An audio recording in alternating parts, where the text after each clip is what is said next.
नमस्कार दोस्तों, कैसे हैं आप लोग। उम्मीद होगी कि आप लोग अच्छे होंगे।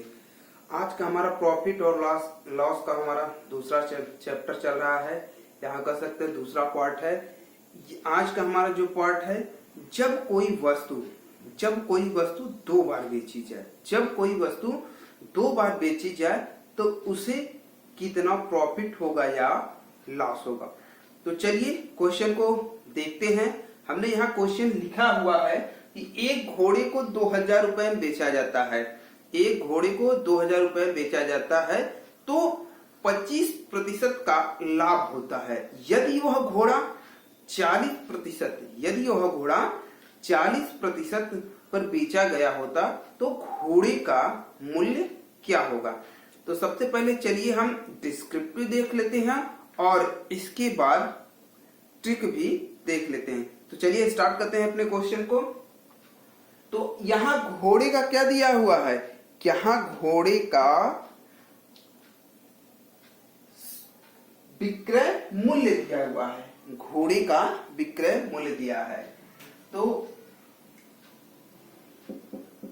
घोड़े का विक्रय मूल्य, घोड़े का विक्रय मूल्य दे दिया सीपी, हमारा एसपी दे दिया, एसपी दे दिया हमारा 2000 रुपए, और इसके बाद प्रॉफिट दे दिया, कह रहा 25% का लाभ होता है।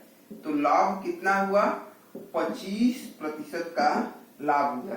यहां से पहले हम घोड़े की कॉस्ट प्राइस निकाल लेंगे। तो घोड़े का क्रय मूल्य हमने मान लिया, घोड़े का क्रय मूल्य क्या है, यक्स है, घोड़े का क्रय मूल्य यक्स है। तो लाभ प्रतिशत बराबर होता है, हमारा लाभ प्रतिशत बराबर होता है क्रय मूल्य, सॉरी विक्रय मूल्य माइनस क्रय मूल्य बटे कुछ नहीं, ठीक। लाभ यही होता है हमारा। अब हम करेंगे क्या, 25% लाभ दिया है, 25% है तो इसको हम 100 लिख देंगे, 25/100 बराबर। अब विक्रय मूल्य हमारा कितना दे दिया है, 2000 रुपए, और क्रय मूल्य हमने माना यक्स। अब बटे यहाँ क्या हो जाएगा, यहाँ क्रय मूल्य होगा, क्रय मूल्य। अब यहाँ क्रय मूल्य हमने क्या माना, यक्स रुपए। अब हम तिर्यक गुणा कर देंगे, तो ये हमारा हो जाएगा 25 यक्स बराबर 2000, यहाँ इसमें 100 का गुणा हो जाएगा तो इसका मतलब 2 लाख हो जाएगा, माइनस 100 यक्स।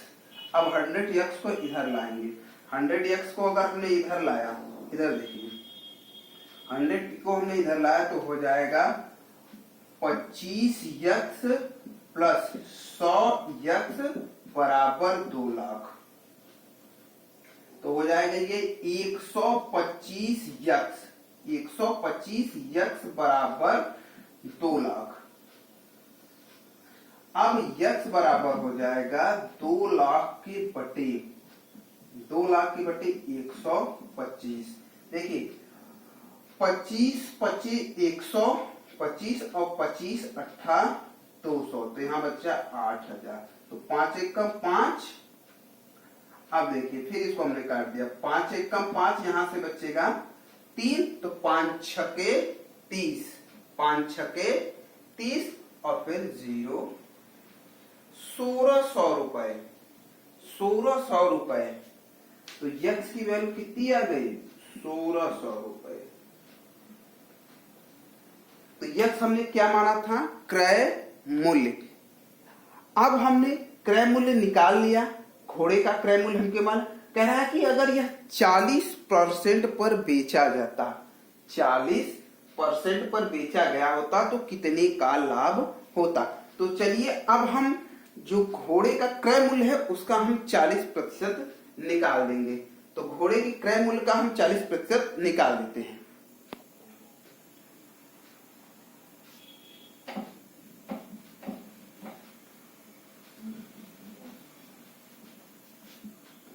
हमारा विक्रय मूल्य आ गया 1600 रुपया।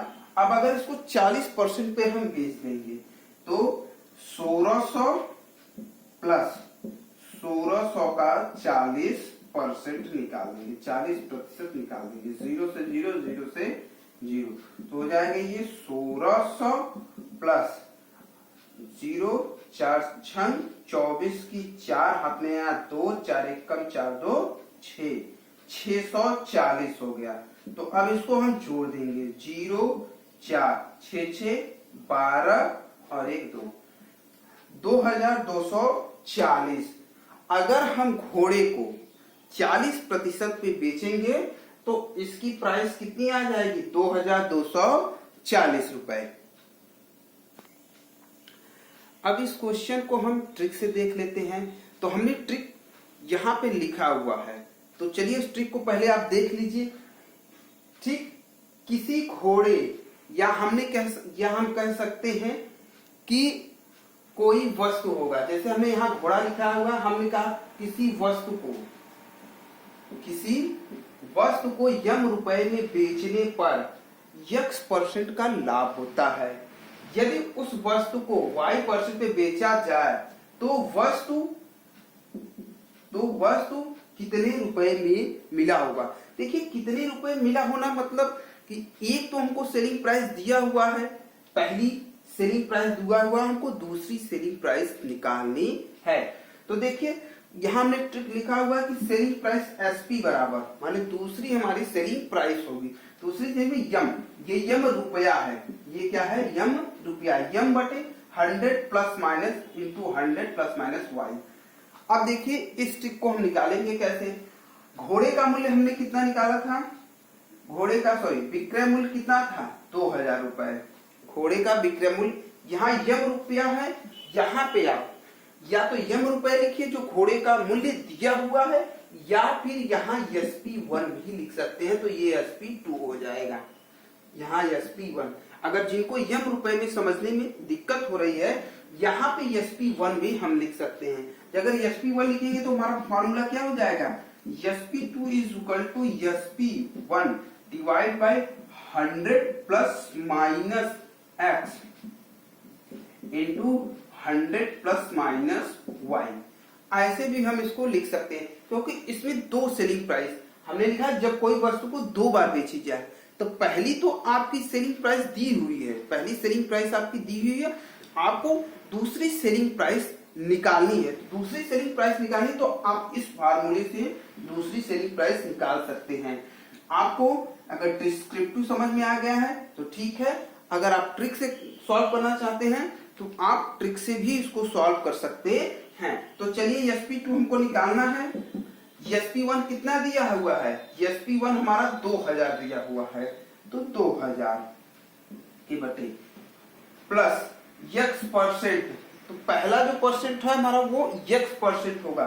तो पहला परसेंट हमारा दिया था 25%, तो 100 प्लस 25, और दूसरा कह रहा था कि 40%, दूसरा हमारा 40% निकाला था, तो गुणे 100 प्लस माइनस 40 प्लस, क्योंकि लाभ हो रहा है, माइनस हमने यहाँ प्लस माइनस दोनों लगाया है। अगर हानि होगा तो माइनस यूज करेंगे, अगर प्लस लाभ होगा तो प्लस यूज करेंगे।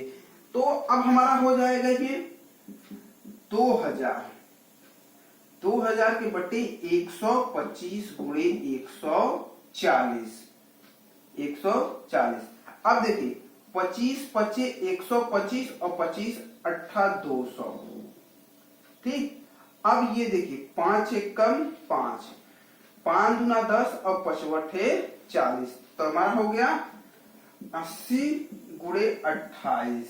80 गुणे 28, जीरो की जीरो उतार देंगे, 64 की 4 हाथ में आया 6, 8 दूना 16, 16 6 22, माने 2240 रुपए घोड़े का, 2240 रुपए घोड़े का क्या हो गया, दूसरी सेलिंग प्राइस हो जाएगी। अगर 40% में बेचेंगे तो उसकी हमारी जो सेलिंग प्राइस होगी वो क्या हो जाएगी, 2240 रुपए।